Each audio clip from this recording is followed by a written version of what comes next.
Good morning students. आज आप लोगों का चैप्टर नंबर 6 जो चैप्टर है हार की जीत, डिफीट और विन, जीतना या हारना है जिंदगी का क्या मकसद है क्या नहीं है, इस कहानी पढ़ के हम जानेंगे। तो चलो हम शुरू करते हैं इस कहानी को। जीवन में सदा जीतना ही मायने रखता है हो ये आवश्यक नहीं है। জীবনে সবসময় জয়ী হওয়াটাই যে গুরুত্ব রাখে সেটা কখনোই নয়। कभी कभी हार कर भी व्यक्ति जीत जाता है, कखनो कखनो मानुष हेरेও जीते जाए। जीवन में छल करना सरल है, किंतु उस छल से प्राप्त जीत को पचा पाना सरल नहीं है।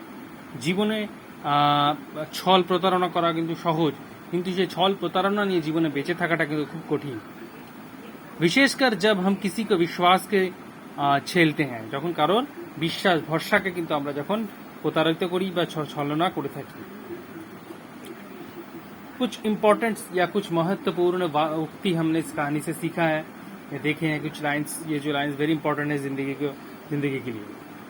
चलो, माँ को अपने बेटे और किसान को अपने लहलहाते खेत देखकर जो आनंद होता है, वही आनंद बाबा भारती को अपने घोड़े देखकर आता था। একটা মাকে যেমন মার যেমন একটা নিজের সন্তানকে দেখে, ছেলেকে দেখে বা মেয়েকে দেখে যতটা আনন্দ হয়, ঠিক একইভাবে একটা চাষির তার শস্য শ্যামল মাঠ দেখে যতটা আনন্দ হয়, গল্পেরই এক অনন্যতম চরিত্র আনন্দ বাবা भारती তার নিজের ঘোড়াদের দেখে কিন্তু সেই আনন্দ লাভ করেন। भगवत भजन से जो समय बचता है वो घोड़े को अर्पण हो जाता। অর্থাৎ তিনি ভজন সঙ্গীত ভগবান ঠাকুরকে বিশ্বাস করেন, সেটা করার পর যে সময়টা আসেন তিনি তার ঘোড়াদের দেন। वो घोड़ा बड़ा सुंदर था, ওই ঘোড়াটা খুব সুন্দর ছিল, बड़ा बलवान, খুব শক্তিশালী। उसके जोड़ का घोड़ा सारे इलाके में ना था। ওই ঘোড়া দিয়ে আরেক দেখুন দেখতে ঘোড়া কিন্তু আর কোথাও ছিল না। बाबा भारती उसे सुल्तान कहकर पुकारते। बाबा भारती और नाम रेखेছিলেন सुल्तान। इंपॉर्टेंट क्वेश्चन, घोड़े का नाम क्या था? सुल्तान। अपने हाथ से खर हरा करते खुद दाना खिलाते और देख कर प्रसन्न होते। নিজের হাতে খাওয়াতেন, দানা দিতেন এবং তাকে দেখে প্রচন্ড খুশি হতেন। उन्होंने रुपया, माल, जमीन आदि अपना सब कुछ छोड़ दिया, यहाँ तक कि उन्हें नगर की जीवन से भी घृणा थी। তিনি তার সম্পত্তি, ধন সম্পদ সমস্ত কিছু ছেড়ে দিয়েছিলেন, শুধু এমনকি তার নগরের তিনি জীবনের প্রতি তিনি ঘৃণা এসে গেছিল। अब वो गांव से बाहर एक छोटे से मंदिर से रहते हैं और भगवान की भजन करते हैं। তিনি এখন একটা শহরের বা গ্রামের দূরে একটা মন্দিরে বাস করেন এবং এখানে ভগবানের নাম করেন। मैं सुल्तान के बिना नहीं रह सकूंगा, আমি সুলতানকে ছেড়ে থাকতে পারবো না। उन्हें ऐसा लगता था, তার এত মনে হতো। वो उसकी चाल पर लट्टू थे, তিনি তার স্বভাবে খুবই ভালোবাসতেন, স্বভাবে খুবই তার ভক্ত ছিলেন। कहते हैं ऐसा चलना है जैसे मोर घटा के देखकर नाच रहा है। বলতে পারে চলনটা এমন যেন হচ্ছে মোর বা যেমন ময়ূর যেমন বৃষ্টিকালে নাচে এত সুন্দর লাগে, ঠিক সেই সুন্দরটাকে তুলনা করেছেন সুলতানকে।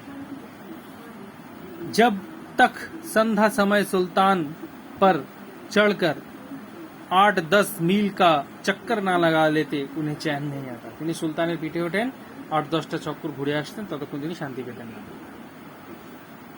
खड़क सिंह उस इलाके के प्रसिद्ध डाकू थे। खड़क सिंह ছিলেন ওই এলাকার নামকরা ডাকা। लोग उसका नाम सुनकर कांपते थे, লোকজন তার নাম শুনে কাঁপতো। होते होते सुल्तान की कीर्ति उसके कानों तक पहुंच गई। কি করে সুলতানের সেই ভালো ঘোড়া সেই খবর তার কানে যায়।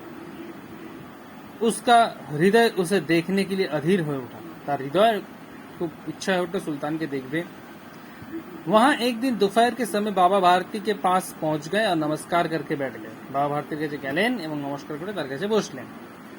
बाबा भारती ने पूछा, खड़क सिंह क्या हाल है? खड़क सिंह बोलो की खबर। चलो नेक्स्ट पेज। खड़क सिंह ने सिर झुकाकर उत्तर दिया। खड़क सिंह उत्तर दिल, आपकी दया है, আপনারই ভালোবাসা দয়া। कहो इधर कैसे आ गए? বলো এদিকে কেমন করে তুমি এলে বা কি জন্য তুমি বেসিক্যালি কি জন্য তুমি এলে সেটাই জানতে চেয়েছি। সুলতান কি চাহ खींच लाई, সুলতানকে দেখার ইচ্ছাটাই আমাকে টেনে এনেছে। বিচিত্র জানवर है, অদ্ভুত ধরনের একটা পশু। দেখোগে তো প্রসন্ন হয়ে যাবে, যদি ওকে দেখো তাহলে তুমি কিন্তু খুব প্রসন্ন বা ভালো লাগবে তোমার। मैंने भी बड़ी प्रसन्नता सुनी है, আমিও অনেক প্রসন্নতা শুনেছি। उसकी चाल तुम्हारे मन मोह लोगी, तार चाल चलन तुम्हार मने लागबे। कहते हैं देखने में बहुत सुंदर है, लोके बोले देखते खूब सुंदर। क्या कहना, जो उसे एक बार देख लेता है उसके हृदय पर उसकी छवि अंकित हो जाती है। जे ओके एक बार देखे नेय तार मने तार छविटा किन्तु छेपे जाए। बहुत दिनों से अभिलाष थी, अभिलाष माने होच्छे इच्छा, विश, आज उपस्थित हो सका हूं। अनेक दिन इच्छा छिलो किन्तु आजके आमी आसते पेरेछि बा उपस्थित होते पेरेछि।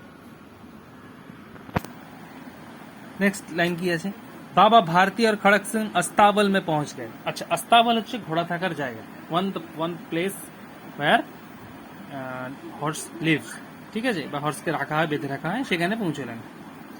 बाबा ने घोड़ों दिखाया घमंड से, तो घोड़ा देखालेन। खड़क सिंह ने घोड़ों का देखा आश्चर्य में, तो देखे आश्चर्य हो गया। उसे सैकड़ों घोड़े देखने थे, परंतु ऐसा बांका घोड़ा उसकी आंखों से कभी नहीं गुजरा। এত ঘোড়া দেখেছে কিন্তু এরকম ঘোড়া সে কিন্তু আগে কোনোদিন দেখেনি। सोचने लगा भाग्य क्या बात है, बोले भाग्येर की परिहार सुंदर खबर। ऐसा घोड़ा खड़क सिंह के पास होना चाहिए था। एरम घोड़ा तो खड़क सिंह पास दरकार छिलो। इस साधु की ऐसी क्या चीज से क्या लाभ, बोलते साधुर घोड़ा दिए বা কি लाभ। कुछ देर तक आश्चर्य से चुपचाप खड़ा रहा, কিছুক্ষণ দেখার পর সে চুপচাপ দাঁড়িয়ে ছিল। इसके पश्चात उसके हृदय में हलचल होने लगी। এরপর তার মনে অদ্ভুত ধরনের একটা মানে ভালো ভালো জিনিস দেখার পর যেন হয় আর কি। बालकों के साथ अधीरता से बोला, अधीर ने बोल लो, परंतु बाबा जी इसकी चाल ना देखा तो क्या देखा, ये यदि किरकम भावे दौड़े यदि ना देखी ताहले की देखलाम। दूसरे के मुख्य से सुल्तान की प्रशंसा सुनने के लिए बाबा भारती का हृदय अधीर हो गया। सुल्ताনের কথা শোনার জন্য बाबा ने সন্ন্যাসী বলতে শুরু করলো। घोड़े को खोलकर बाहर ले आया, घोड़ाটাকে খুলে নিয়ে আসলো। घोड़ा वायु वेग से उड़ने लगा, प्रचंड जोरों दौड़लो। उसकी चाल देखकर खड़क सिंह हृदय पर सांप लौट गया, माने प्रचंड लोभ हो गया। वो डाकू था और जो वस्तु उसे पसंद आ जाए उस पर वो अपना अधिकार समझता है। ওর এমন একটা স্বভাব যে যে জিনিসটা তার পছন্দ হবে সেটাকে ভাববে কি সেটা ওর জিনিস বা ওর অধিকারীর জিনিস। उसके पास बाहुबल था और आदमी थे, ওর কাছে প্রচুর লোক ছিল, শক্তি ছিল। जाते जाते उसने कहा, बाबा जी ये मैं घोड़ा आपके पास ना रहने दूंगा, এই ঘোড়াটা আপনার পাশে আমি রাখতে দেবো না। बाबा भारती डर गए, এই কথাটা শুনে बाबा भारती ভয় পেয়ে গেলেন। अब उन्हें रात को नींद ना आती, रात तक घूम आसे ना। सारी रात अस्ताबल की रखवाली करते थे, सारा रात সেই ঘোড়া যেখানে ছিল সেখানে দিয়ে রক্ষা করতো। प्रतीक्षित खड़क सिंह का भय लग रहा था, परंतु कोई मास बाद गए और वह न आया, वो न आया। অনেক মাস চলে গেল কিন্তু সে কিন্তু আসলো না, ভয়ে সে ভয়টা অনেকটা কমে গেল। कहां तक कि बाबा भारती कुछ असावधान हो गए और इस भय को सपने के भय की तरह मिथ्या समझने लगे। তিনি ভাবলেন যে রাত যখন আসছে না আর বোধহয় নিতে আসবে না বলে সে কিন্তু অনেকটাই मिथ्या भावलो। संध्या का समय था, संध्या समय। बाबा भारती सुल्तान की पीठ पर सवार होकर घूमने जा रहे हैं। संध्या समय बाबा भारती तार पीठे बसे घुरते जाच्छे। इस समय उनकी आंखों में एक चमक थी और मुख पर प्रसन्नता, तार आंखें एक अन्यरकम आलो, या तो मुखे आनंद। कभी घोड़े के शरीर को देखते हैं, कभी उसके रंग को, और मन में फूलने समाते हैं। कखनो घोड़ाटाके देखते থাকে, তার শরীর দেখতে থাকে, आनंद पाए। सहसा एक और से आवाज आई, इस कंगाल की सुनते जाना, इस कंगाल के सुनते जाना। কোথা থেকে আওয়াজ পাচ্ছিস कंगाल भाई, फकीरेर कथा सुनने जाओ। आवाज में करुणा थी, खूब मायावी आवाजটা ছিল। बाबा ने घोड़ों का रोक लिया, घोड़ाटाके दाঁড় করালেন। देखा एक अपाहिज वृक्ष की छाया पर पड़ा रह रहा था, একটা গাছের ছায়া পড়েছিল। बोले, क्या तुम्हें क्या कष्ट है, तुम्हार की कष्ट। तो আজকে অবধি দেখলাম ওয়ার্ড মিনিংস। अस्ताबल घुड़साल যেখানে ঘোড়া থাকে, মিথ্যা মানে ঝুট, এন্ড